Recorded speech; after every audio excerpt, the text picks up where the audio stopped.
Spectacular, spectacular, Spider-Man. Spectacular, spectacular, Spider-Man. Spectacular, spectacular, Spider-Man. Spectacular. Yeah. If you clicked on this video to see another overdone hate rant on Spider-Man 3, calling it one of the worst things in humanity, I'm sorry. Prepare to be disappointed. Prepare to be disappointed twice, actually, because first you're going to hear my thoughts about it, and then at the end of the video, you're going to hear my buddy Spider Phantom's thoughts about it. So, yep, this is the end of the Raimi trilogy, and this is another one that I actually have a lot of nostalgic attachment to. I was excited for this one as a kid, and growing up, I had some of the Happy Meal toys. I had this set of bath toys that unfortunately I can't find anymore that had a black suit Spider-Man and a little plastic standee of Sandman, and I remember playing with them all the time in the bathtub when I was a kid. And when Spider-Man 3 finally came out and I got to see it as a kid, I was satisfied. I didn't think it was better than 1 or 2, absolutely not, but I still came out happy. And then, when I grew up, then I looked it up online and realized that was an opinion seen as a cardinal sin by most of the internet and most of humanity in general, calling this movie flat out trash. And so bad it killed the series and they had to reboot. That's not entirely true, because this is one of those movies that had critics split down the middle and audiences somewhat positive but also somewhat split as well. And it didn't do bad at the box office. From what I heard, it was still a pretty big hit. It still made a good bit of money, just not as much as 2 did. And so Sony thought they'd have to pull the plug and try again, especially when the bad word of mouth started spreading around. Which meant that Sam Raimi's 4th Spider-Man film that was planned and even in pre-production when the news came around was canceled, and Toby was forced to hang up his Spidey suit.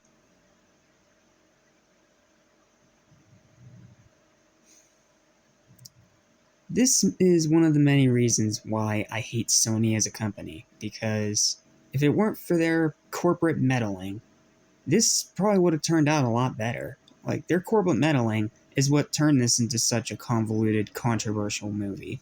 Like, if they just kept their corporate, greedy, grubby mitts out of it, it probably would have been a lot better. Heck, this is a movie that Sam Raimi himself outright disowns and calls awful. I wouldn't go that far, absolutely not. But it is definitely the weakest of the 3 movies. That part I cannot deny. It is very clumsy. It has a very cluttered storyline, trying to jumble too many plots at the same time and ends up drowning itself in it. And more than a few problems, starting where you think it's all gonna start. But okay, let me state for the record, I still really like this movie. Watching it now as an adult and just finishing rewatching it, I still really like this movie. It still has a lot of the elements that these Spider-Man movies did so well back then. It still has that down-to-earth realism. It still has the grounded, very relatable problems. And Peter and MJ's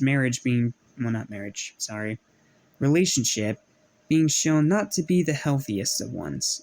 You know, in a realistic point of view, and not to mention they're given realistic problems. None of it feels forced. Like, it all makes sense, and it's very grounded in reality. But the studio got a big head coming off the success of 2, and forced Sam Raimi to put in Sandman, Venom, and a bunch of other miscellaneous stuff that doesn't need to be there. So, I'm going to start with the negatives first, because I do have a bit to say on this, but just to let you know, I really like this movie, okay? this is by no means a bad movie, and I think people have definitely overblown the hate for it. This is not a Batman and Robin situation, okay?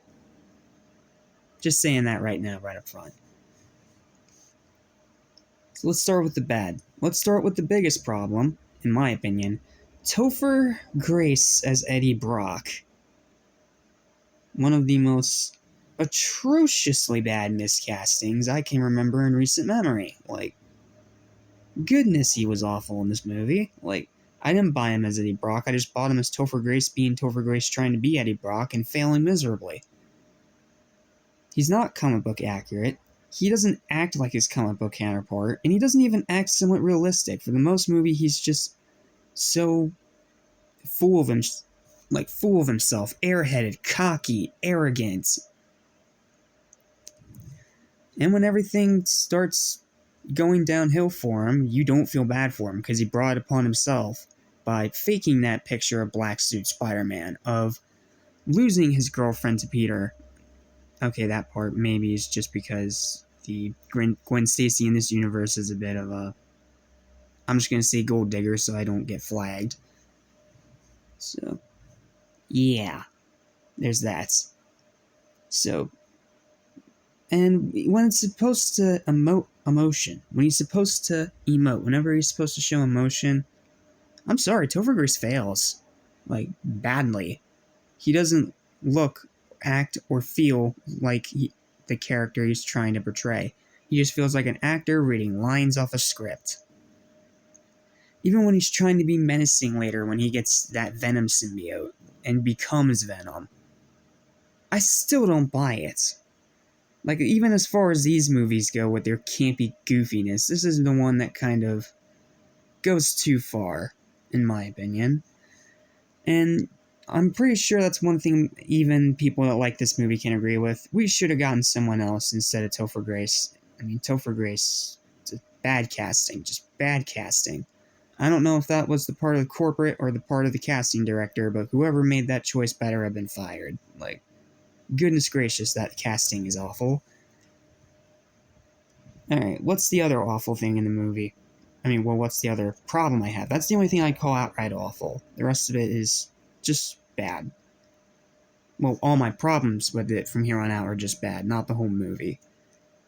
I feel like they do definitely waste the black suit, and they waste the whole Venom alien costume saga thing. Because I don't hate Emo Peter, but I hate more that he kept us from getting what we could have really gotten. Because if you read the actual comics, it's a slow burn, it's extremely effective, and the way everything just piles up and slowly starts turning Peter into this evil, unlikable character. But here we just get him trying to act cool and being a total douche to everybody. Like, I don't hate Emo Peter. I think he's hilarious. I think he's funny. But, I mean, when you compare it to what we could have gotten and what the posters of this movie were promising, it just doesn't work. Like, the one scene I will say that does work is the scene where he slaps Mary Jane. That is a legitimately shocking moment that does work for what it's trying to do. Like, him realizing the suit pushed him too far and he has to get rid of it before it corrupts his soul forever. Like, I really like that scene, even though it comes off of that silly dance. Like, oh, it didn't need to be here, but it's so stupid and silly you can't help but love it. And of course, the treasure trove of memes that came out of it doesn't hurt either. But I can understand people being mad because it's not the story that we could have gotten. Rather, it's just something that ended up becoming that. Like, it's hard to explain, but easiest way I can explain it is that if you read the comics and then watch this movie and see how they do this, yeah, it is inferior in every single way. Okay, is that my only other negative with the movie? No, I have two more negatives. Just two. Don't worry, we're about to talk positive. Don't worry, we're almost there. First of all, too many friggin' plot lines. Like, that's this movie's biggest problem. It tries to jumble way too much, and unlike No Way Home, it doesn't have the story or it doesn't have the writing to pull it off effectively. It all feels cluttered, it all feels thrown into a blender, and just thrown at a wall to see what sticks. And even the stuff that doesn't stick gets thrown into the movie anyway. Like, ugh. Just ugh. That's all I'm gonna say. Like, ugh. And then the biggest waste here, Harry Osborn's goblin suit. It is generic and bad. Like, that goblin suit. I mean, I know they were trying to make him seem different from, his father, from that goblin suit. I can understand that, but did they have to make him so boring? They could have come up with a million other really cool designs. Heck, if you really wanted to, you could use all those prosthetics and all some of those past designs you had from, that you had to scrap for that Power Ranger-like suit. You know what I mean. You know what I'm talking about. They had all these cool concepts, even like practical effects with the jaw moving up and down. Like, you could have reused one of those for Harry's goblin. But instead, you just give him goggles and a face mask, and his clothing's so dark that you can barely even tell what it's supposed to be. Like, no. I do like the upgraded glider, though. Having it be a board instead of a big glider, which helps him get through crevices a lot easier. That part I can get behind. I do like the more slender, slimmed down glider. That part I can get behind. But the suit is bad. Okay. That's all my negatives, though. That is literally everything negative I have to say about this movie. Now we can talk about all the positives, because there's actually a lot. Let's start with the black suit. While story-wise it feels wasted, it is pretty freaking cool. Like, the way that they rework that classic Sam Raimi Spider-Man suit into these darker colors with jet black pretty much all over, and the web line being a more prominent silver, and the logos, I don't remember if the logos become the exact Venom logo like they do in the comics, or if they stay the same in just a gray color instead of black, but it still looks really cool. I love the black suit in this movie. It's a great flip on the standard Sam Raimi suit with a darker edge to it. I love that suit. I think they did a great job bringing that part to life. Heck, even going down as to having the eyes be silver instead of that reflective yellow, reflective white, depending on what shot it's in. Like, that's a really nice touch. I love the black suit. And I gotta say, I love Peter's arc in this movie. Like, it's not executed the best, no, but it's him pretty much struggling with his inner demons. Like, when he hears that Uncle Ben's killer still hasn't been caught, he's very rightfully angry. Like, he's like, I caught the wrong dude. Like, now I'm mad at myself. I gotta fix this. So he pushes everyone else away, and he goes to hunt him down to finish the job, so to speak. And on top of everything else that was happening, it's what drives him over the edge. Well, for that first time.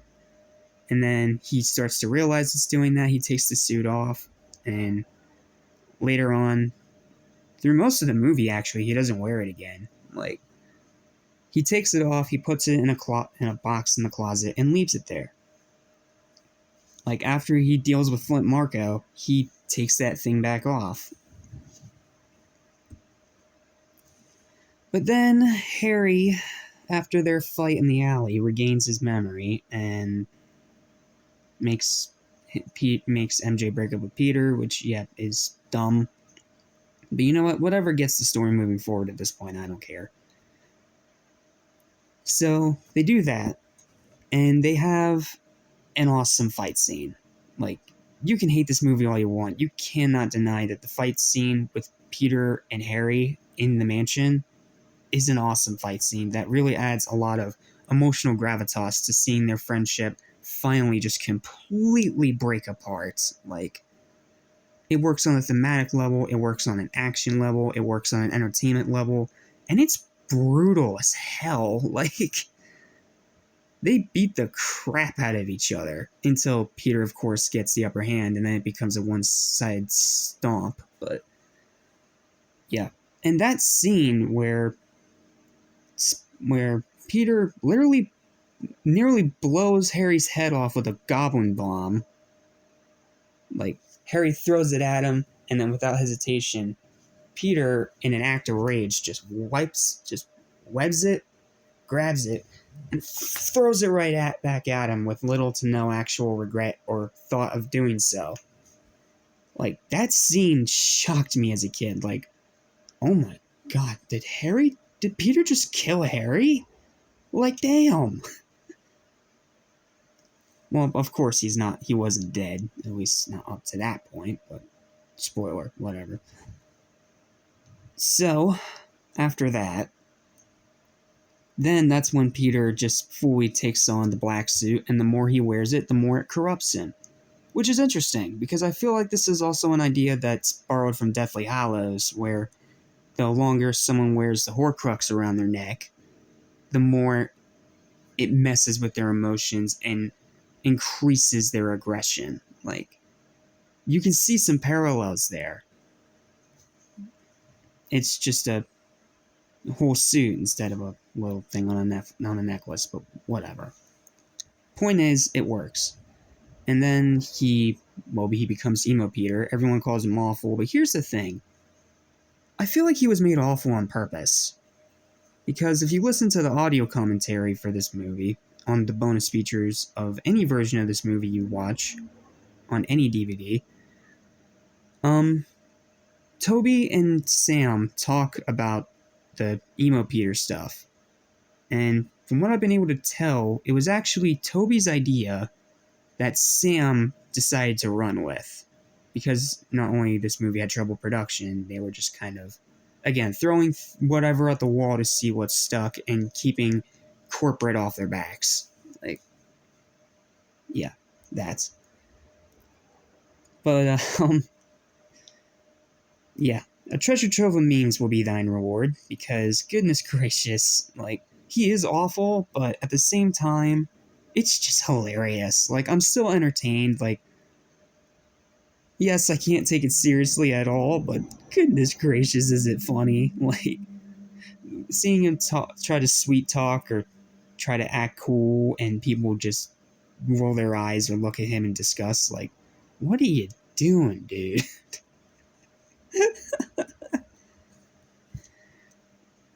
Like, the whole scene in the hallway when he's on the phone with Connors and the woman's giving her cookies, and he keeps having this back and forth with her while also talking on the phone. And then, of course, you have some of those iconic lines like, "Look, a little Goblin Jr. Gonna cry? I'm gonna put some dirt in your eye. Want pictures? Give me the staff job. Dope money. Now dig on this." Like, some of it's bad, but it's just so entertaining, I don't care. Like, even that dance number, as stupid and silly as it is, I mean, these movies have kind of made a reputation on being stupid and silly, so it's not that big of a problem, and it just makes me laugh every time I see it. And then, of course, it drastically switches to getting serious again when he hits Mary Jane. Like I said, that scene is legit shocking and works to both the story and tone's benefits. Not to mention when Gwen Stacy walks out. Okay, one last negative. Gwen Stacy in this movie is absolutely pointless. Like, she's almost as bad as My Son the Astronaut. She's just there to be a plot device. Poor Bryce Dallas Howard. You're a great actress, but man, you got miscasted. But yeah, like, seeing Tobey Maguire's Spider-Man deal with this one last challenge of, well, figuring out his true feelings for Mary Jane and figuring out, is he ready? Is he ready for marriage? Can he be there for her?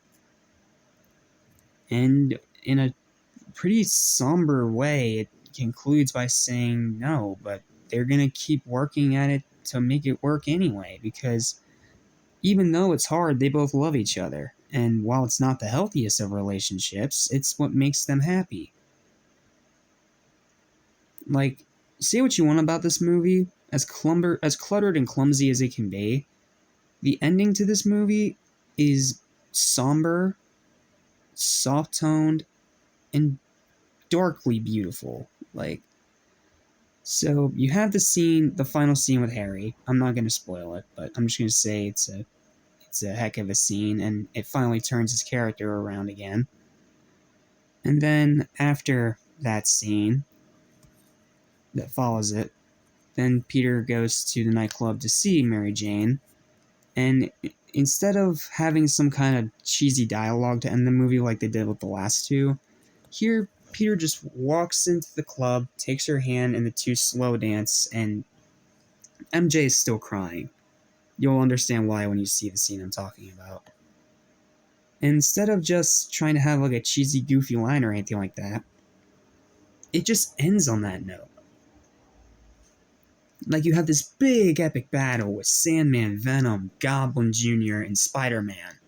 And MJ getting kidnapped again because why not? But having it end so somberly, like, it's beautiful in a dark way. Like, it's not a happy ending, no, but it's an ending that still feels satisfying. Like, after this third adventure they've gone through, and after seeing everything that tries to stand between them and their relationship, just seeing this one scene with them just slow dancing as it slowly fades out into the credits, like, that's a beautiful scene. And then the music swells up. It's such an emotional ending, and for these movies, it feels like the perfect way to end it. Like, obviously it wasn't planned to be an end, there was supposed to be a fourth, but it ended up being a very beautiful conclusion that is somber, but also feels kind of satisfying at the same time. Like, it's weird. It works in a very bizarre way that's a bit hard to explain. So, oh yeah, the fights in this movie are epic, and this has the best effects in the entire franchise. Yeah, can't forget that. And also, Thomas Hayden Church as Sandman.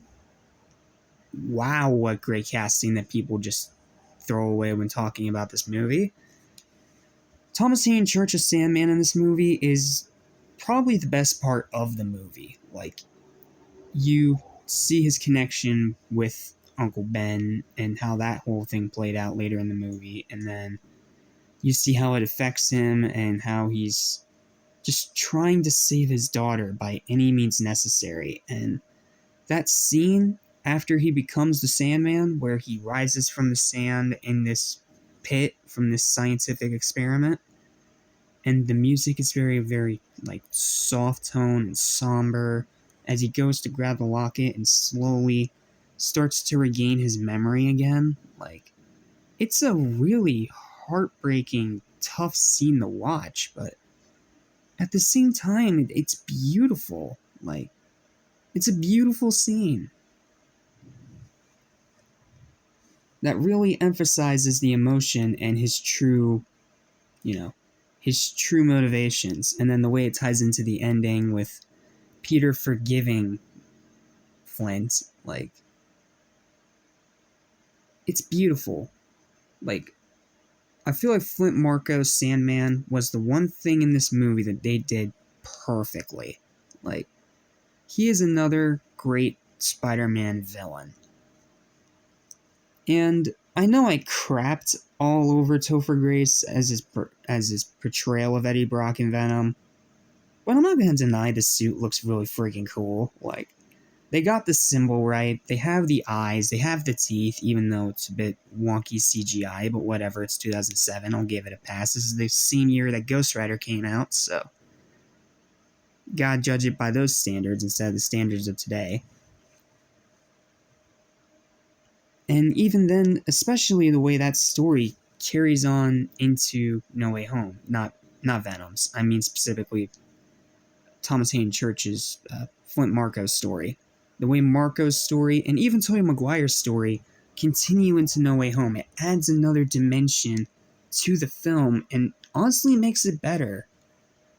After you watch No Way Home, it makes this movie feel more significant. So, I've bashed it a lot, but I've also praised it a lot. What are my overall thoughts on Spider-Man 3? It's confusing, it's cluttered, and it tries to do way too much at one time. But I blame that more on the studio than the people involved. Oh yeah, I almost forgot, Bruce Campbell gets another awesome cameo in this movie, and it's probably his funniest one. Like, Peter Pekka. Yeah, this movie's still really funny at the same time. Like, sorry, I'm so scatterbrained right now. Hey, just like this movie. I'm just kidding, I'm kidding. But overall, Spider-Man 3, it's a flawed movie, but I still say it's really solid. And again, after No Way Home came out, it made this movie feel more significant and honestly made it a bit better in retrospect. The way you see Sandman and Tobey Maguire's Spider-Man's stories continue on into that one, and also Green Goblin and Doc Ock, but I'll get there when I get there. It really adds another dimension to this movie. Like, it makes everything feel more significant and more important. More important. Yes, it's flawed. Yes, it has a lot of problems. Yes, it is by far the weakest of this trilogy. But those calling it a dumpster fire or one of the worst comic book movies of all time, yeah, no. I don't agree with that. I still think that on its own, this movie's pretty good. Like, it still did a lot of things right, it just has a lot of problems.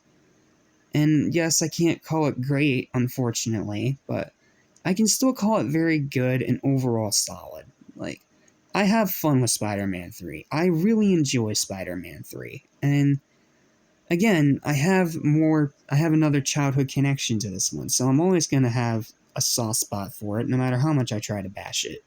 Even though I bashed it pretty effectively, but anyway, I'm getting off point. Point is, I really like this movie.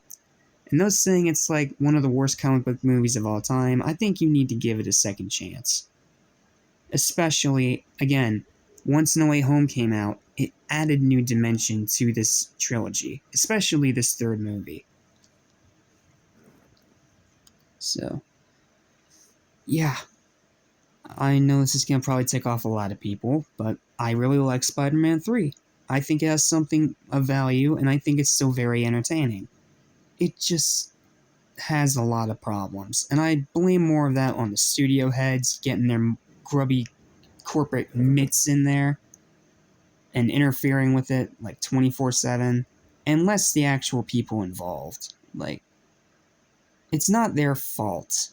Well, some of it's their fault, but point being, Sony, keep your corporate grubby mitts out and just let Sam Raimi have complete and total creative freedom, and you would have had a third masterpiece on your hands, but you got arrogant, you got cocky, you got big-headed, and you just completely messed with the movie that Sam was trying to make.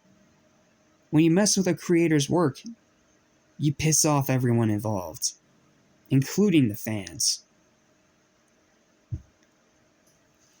So, yes, it's still a really good movie, but if you just let Sam do this movie the way he wanted to do it, you would have had a masterpiece film that probably would have been on par or even better than 2. But instead, you got corporate, you got greedy, you got desperate, and you screwed the whole thing over for everybody.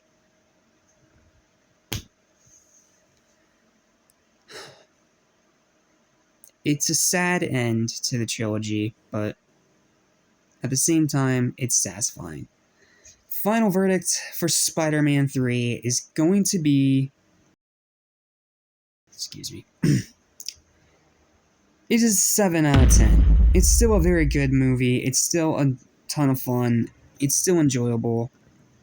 And still has more than enough value to be worth watching. I'm not going to bash it any more than I already have.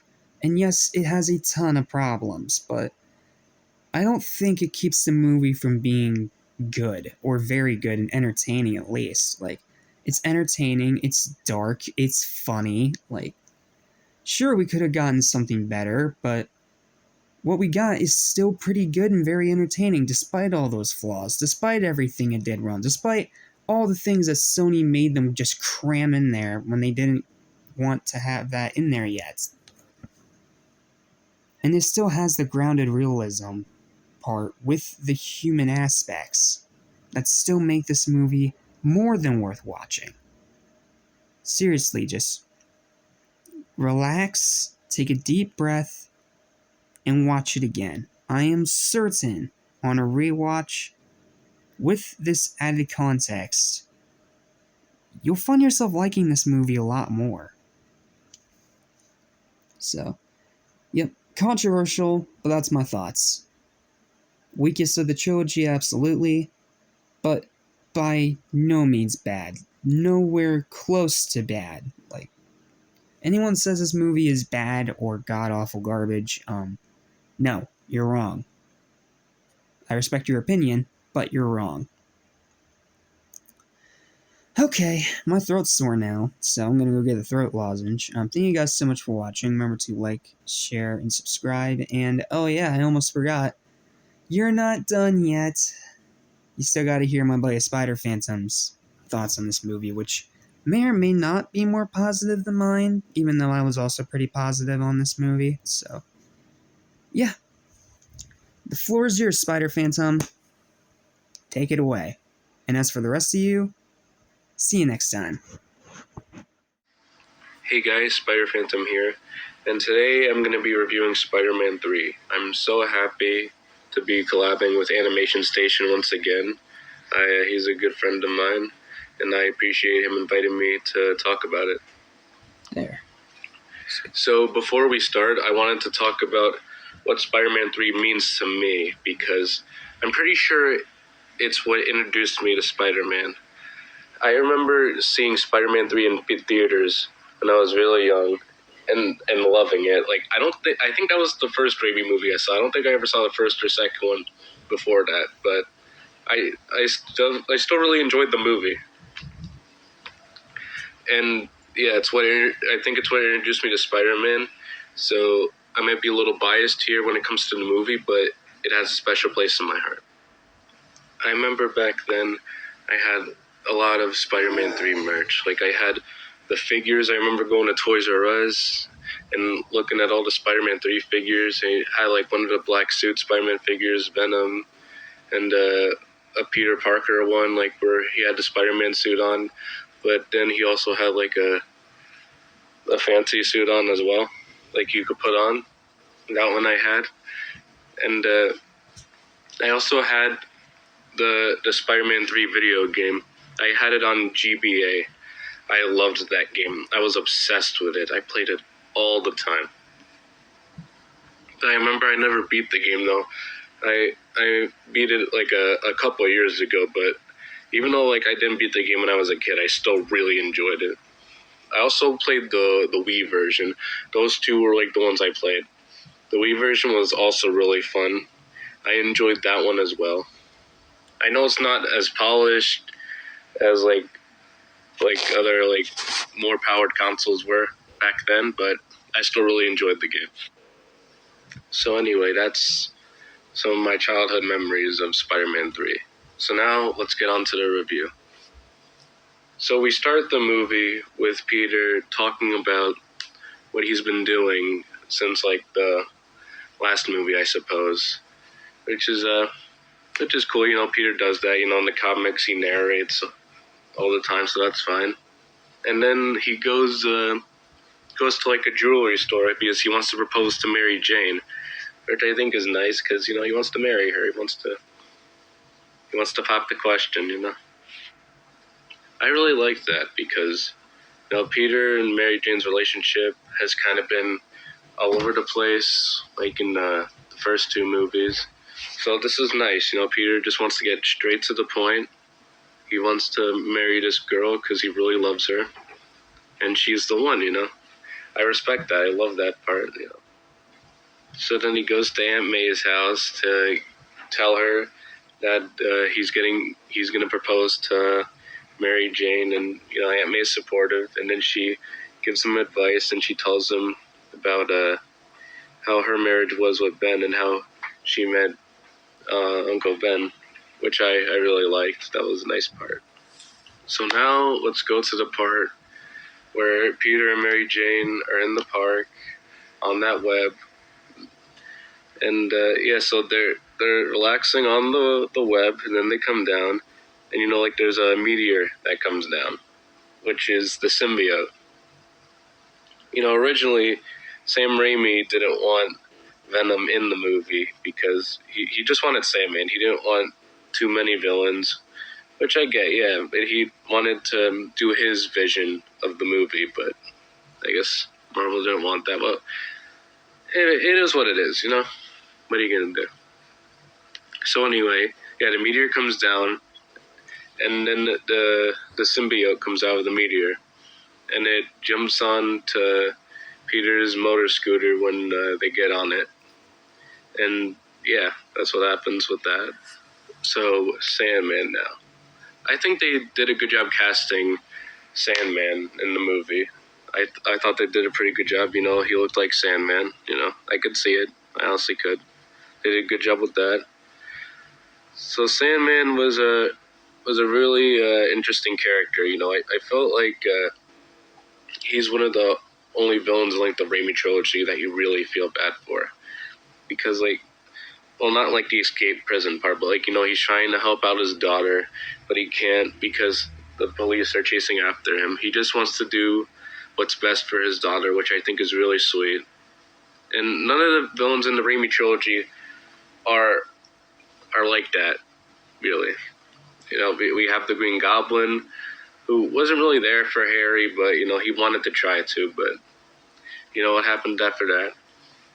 And Doc Ock, he just became evil because of the tentacles, which was sad. But this is Sandman is on a more like grounded level. You could feel bad for the guy.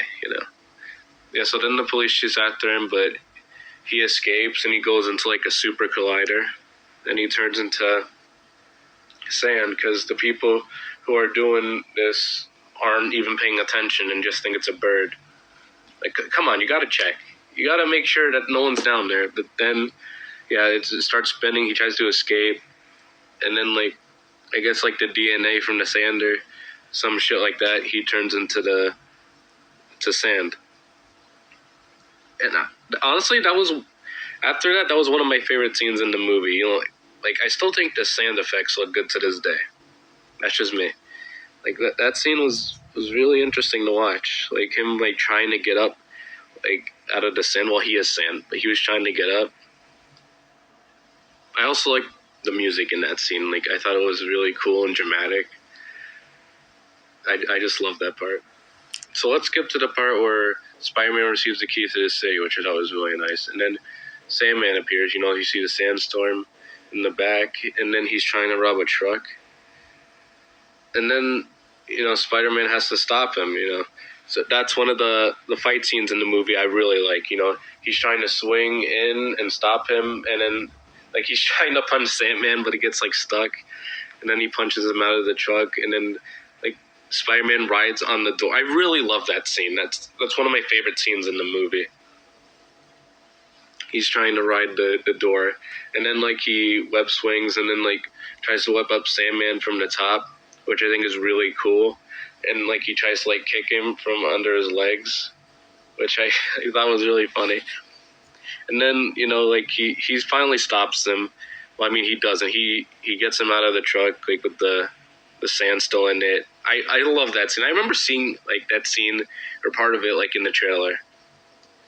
That was a really cool scene in my opinion. Like people don't appreciate this movie as much as like I like them to. Like this has some of like the best fight scenes in the whole trilogy. That's just my opinion. So now I'm gonna talk about the scene where New Goblin comes in. And so Peter's riding on his motor scooter, and Harry just takes him, like he brings him in the air, and Peter's like, "What's going on? Who is this guy?" And he finds out it's Harry, and Harry is still pissed that Peter killed his father, even though he didn't. Norman killed himself by his own hand. It wasn't Peter's fault, and Harry still thinks it's him though. But that's a really cool fight scene in my opinion. Like I love the swinging in that scene and the chase. It's really cool. It was really cool in my opinion. And like the explosions and those pumpkin bombs he's throwing at him that try to scratch him, but Peter ends up winning. You know, he just makes a web line and Harry hits his head on it and then he falls. I just think that was like the dumbest way they could have done that, but I just thought that was a really funny part. Like that's how he defeats him.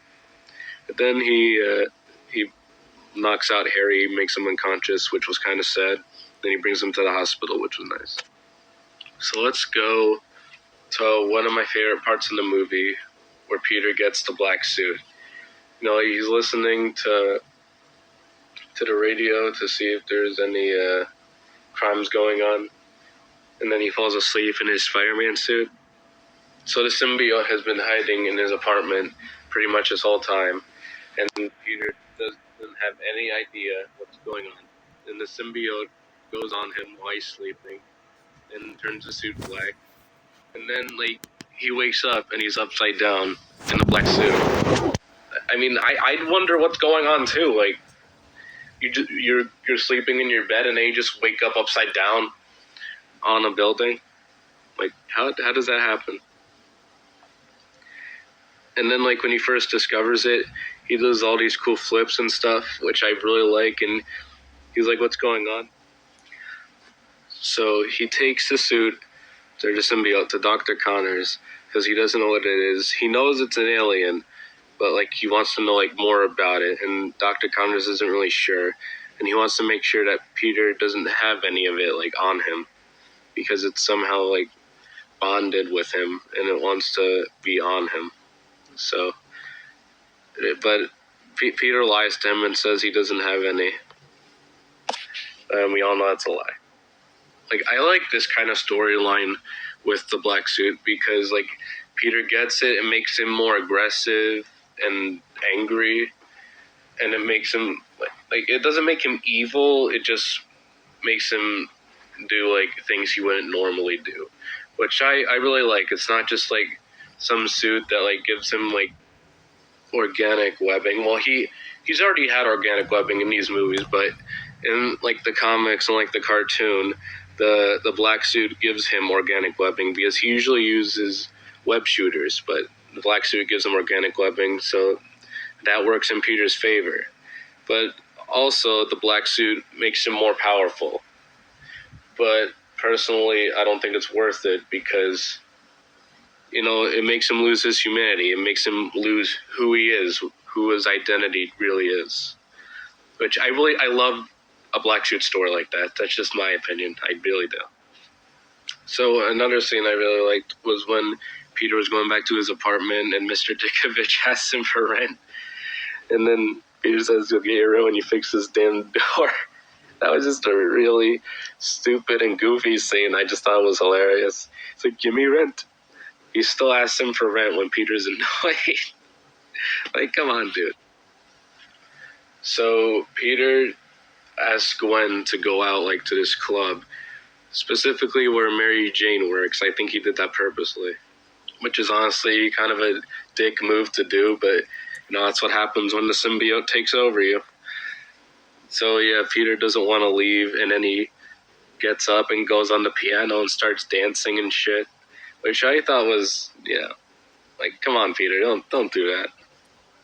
But he did a dance for Gwen, and then MJ got upset, and Peter goes and tries to talk to her, and then I guess like he's bothering her a lot, and some security, and then he gets into a fight with them and pushes MJ away, and then I think that's when he realizes that there's something wrong, because she asks him, like, who are you? Like, she doesn't know who he is anymore because of that black suit.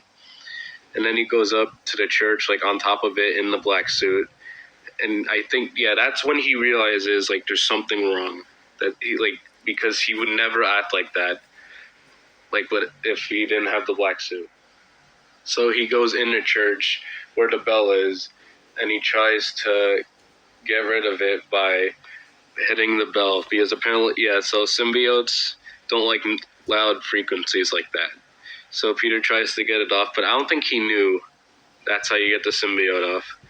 So he tries to get it off, and it works. I thought that was a really cool scene where he tries to get it off. Like, I still like the effects from that scene to this day. Like, the goo, like, it actually looks like goo, like a symbiote is supposed to look, which I appreciate. And coincidentally, Eddie Brock is also in there. And he wants something bad to happen to Peter because he ruined his reputation at the Daily Bugle. He stole Gwen away from him. And then he hears Peter screaming, and he sees the black goo come down after Peter took it off. And then it goes all over him, and that's when he becomes Venom, which I really like. But, I feel like they could have done a little better with Venom's design, because, like, he looked kind of skinny. Like, Venom's supposed to be this monstrous, bulky guy. I feel like if they made him a little more bulky, I would have liked the design. Like, because, like, in most of the comics and media, that's who he is. He's supposed to be this monstrous, bulky-looking guy. He's supposed to be strong. If they made him a little more like that, I think I love the design of the costume, don't get me wrong, but they just gotta put a little bit more muscle on him, Oh yeah, so this scene was way before that, but I'm gonna talk about it anyway, where Peter, like, in the black suit fights Sandman. That's also a really good scene. Like, I love the effects of the sand and Peter trying to fight him, like in the subway. I thought that was damn. He can never get away from fighting trains with, like, in, like, train stations or on trains, kind of, because he fought Doc Ock in the second movie on a train. Now he's fighting Sandman, like, in the subway, pretty much. Like, that's just crazy. But yeah, that was a really cool scene. And then, like, he punches Sandman all the way to the bottom, and, like, he, like, gets water on him, like, he pulls that pipe, and that's the last we see of him for now. But I just wanted to talk about that part because I forgot, and I really like that scene. So anyway, Peter finally gets the black suit off of him, and he tries to apologize to Mr. Dickovich, for complaining about the door and stuff. And then he says, like, he should buy him, like, pizza sometime. That's how you can apologize. And he tries to figure out what to say to MJ. He's like, "You're a good woman. I'm a good man." That scene just gets me to this day. I don't know why I find that so funny. Like, Mr. Dickovich is just, like, a really good character. I'm pretty sure they just made him up in the movie. Like, he's not an actual character in the comics. He's a really good, cool character. He's really funny. So now let's go to the part with MJ. She's still mad at Peter, and she goes in a taxi, and apparently it's Eddie that's driving it, and he kidnaps her, and he brings her to a construction site, and Peter sees on the TV, and he wants to make things right, so he puts on his Spider-Man suit once again, and he goes to Harry, because, like, now Harry has, like, a scar on his face from the bomb that Peter hit him with. Oh yeah, because of the fight scene that they had, which also was a really good scene, but that's besides the point.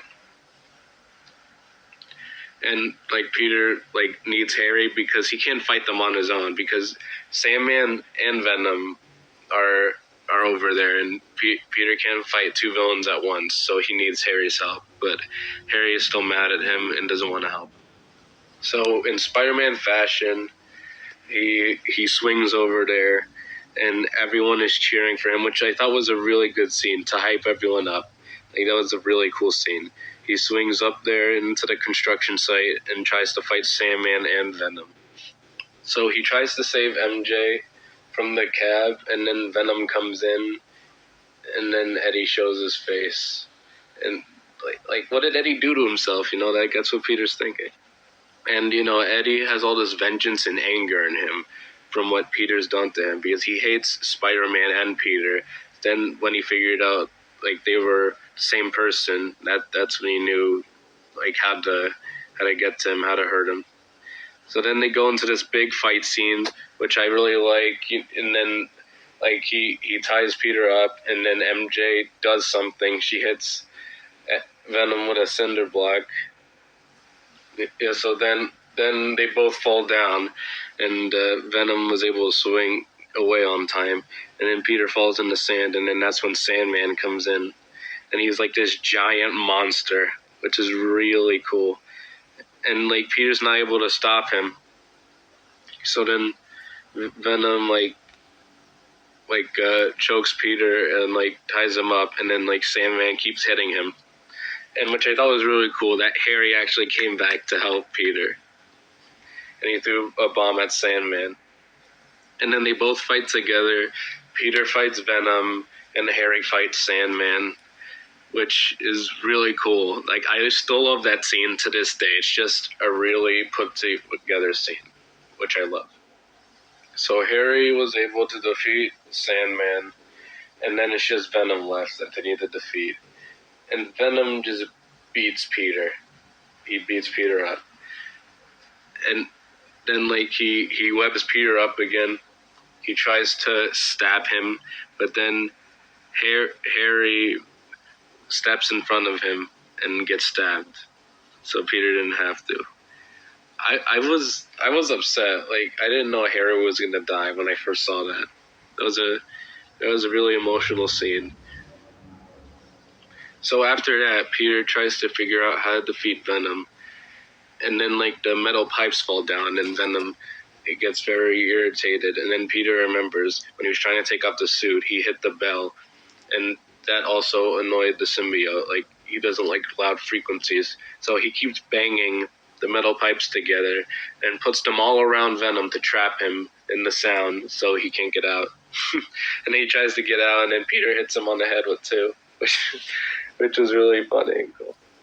And after that, like, Peter tries to pull Eddie out of the symbiote, and he does that, kinda, and then he takes out one of Harry's pumpkin bombs and throws it at the symbiote. But then Eddie wants to go back to the symbiote, because that's what he wants to be with, and then it's too late because Peter already threw the bomb, and then they both go away, they both die. Which was kind of sad, but you know what? It's Eddie's fault, like, why did he do that? Like, the symbiote wasn't good for him, it was messing with his head. But it is what it is. Then Sandman comes in and explains to Peter what happened with his uncle, which was a very emotional scene. Very emotional. And, like, he doesn't ask Peter for forgiveness, he just wants him to understand what really happened. And then what happens is Peter actually forgives him for what he did. I guess because Sandman told him the truth and what happened. And then Sandman disappears, he turns into sand and flies towards the city. Which I thought was a really nice scene, to end off him and Sandman. That was a really nice scene. Now we get to the part where MJ is with Harry, and then Peter goes down to see them, and Harry is like their best friends, and like he dies, which was a really sad scene. I still get sad when I watch it to this day. Like, that scene gets me every time. It's such an emotional scene. Like, they like, I know like Harry tried to kill Peter and everything, but in the end they were really best friends because Harry came in for him. He came back even after what Peter did to him, and then they had a funeral for Harry, and then I guess Peter and MJ got together again, and yeah, that's Spider-Man 3. Overall, it's not the best Spider-Man movie, but it's also not the worst either. I really enjoyed this movie. Like, there are some things that I didn't really like about it, like like him doing the dance, like that was funny, but I don't know if like him with a symbiote would do that really. Like, I don't think he did anything of the sort in the comics. But you know, it was a nice little funny scene. You know, it wasn't terrible, but you know, I still really enjoyed the movie overall. It's definitely not the best movie in the Raimi trilogy, but it's still one of my favorite superhero movies. That's just me. You guys could go in the hate comments all you want and say how bad the movie is, but in my opinion, it's a decent superhero movie. Like, it does a lot good, but it also does some things that aren't bad. Yeah, that are bad. But I get it. I still think it's a good movie. Overall, honestly, I'd give this movie an 8 out of 10. It's up there with some of my favorite superhero movies. It's a very good movie. If you guys are Spider-Man fans, not so much Venom fans really. They kind of did Venom dirty in this movie, I'm not going to lie, because he was really only in it at the end of the movie. Which I kind of wish he was in it a little bit more, but you know, it's whatever. I still think it's a really good movie, and you guys should check it out. But anyway, that's it for this video, guys. Subscribe to Animation Station. He makes great content. And once again, I want to thank him for letting me be on here. So I hope you liked this video, guys. Please like and subscribe.